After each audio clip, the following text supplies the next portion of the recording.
Good day to everyone. Welcome to Hope and Strength for the Journey. Our scripture verse for today is found in the book of 2 Peter chapter 1 verse 4 says, "Through this He has given us His very great and precious promises, so that through them you may participate in the divine nature, having escaped the corruption in the world caused by evil desires." Mga kapatid, lahat tayo ay mahilig sa pangako. Mapapangako ng gobyerno, pangako ng kaibigan, o pangako ng mga mahal natin sa buhay. Pero alam natin na hindi lahat ng pangako ay natutupad. Pero alam niyo ba na may isang uri ng pangako na hindi kailanman mabibigo? Ito ang mga pangako ng Diyos. Sa 2 Peter chapter 1 verse 4, ipinapaalala sa atin ni Apostol Pedro na ang Diyos ay may great and precious promises para sa atin. At hindi lang ito simpleng pangako. Ito ay may kapangyarihang baguhin tayo at ilayo tayo sa kasalanan upang maging bahagi ng kanyang banal na kalikasan. Isipin natin ang isang bata na nangangakong magiging masunuri na siya sa kanyang magulang. Pero ilang araw lang, bumalik na naman siya sa dating ugali.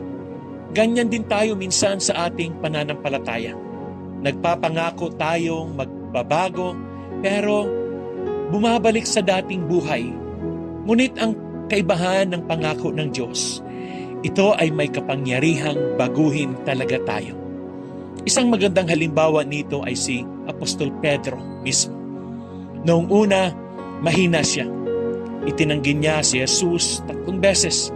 Pero nang matanggap niya ang mga pangako ng Diyos at mapuspos ng Espiritu Santo, naging matatag siya sa pananampalataya at ginamit siya ng Diyos upang ipangaral ang Ebanghelyo.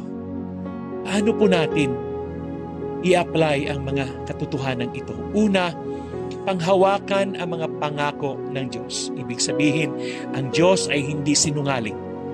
Anuman ang kanyang ipinangako sa atin, kaligtasan, kapayapaan, at buhay na walang hanggan, ito ay tiyak na mangyayari.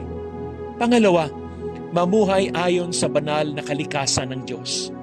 Dahil sa kanyang mga pangako, tayo ay tinawag upang mamuhay ng may kabanalan at iwasan ang kasalanan. Amen. At ang pangatlo po, maging ehemplo sa iba. Ipakita natin sa mundo na ang buhay ng isang Kristiyano ay iba dahil sa kapangyarihan ng Diyos sa atin. Mga kapatid, hindi lang basta pangako ang ibinigay sa atin ng Diyos, kundi great and precious promises na may kapangyarihang baguhin ang ating buhay. Hawakan natin ito. Mamuhay tayo ng may kabanalan at ipakita natin sa iba na ang Diyos ay tunay na tapat sa kanyang mga salita. Panalangin natin na bigyan tayo ng Diyos ng pananampalataya upang maniwala at mamuhay ayon sa kanyang mga pangako. Amen. Tayo po ay manalangin. Lord, salamat po sa mga precious promises na binigay niyo sa amin. Salamat sa pagkakataon na maging part kami ng inyong divine nature at makaliw sa mga corruption sa mundong ito. Naway patuloy po ninyo kaming tulungan na lumago sa aming pananampalataya at magtiwala sa inyong mga pangako. Palakasin po ang aming loob at tulungan kaming mamuhay ayon sa inyong kalooban. Salamat po sa inyong biyaya at pag-ibig. In Jesus' name, Amen. Ano sa mga pangako ng Diyos ang pinanghahawakan mo ngayon? God bless you and your family.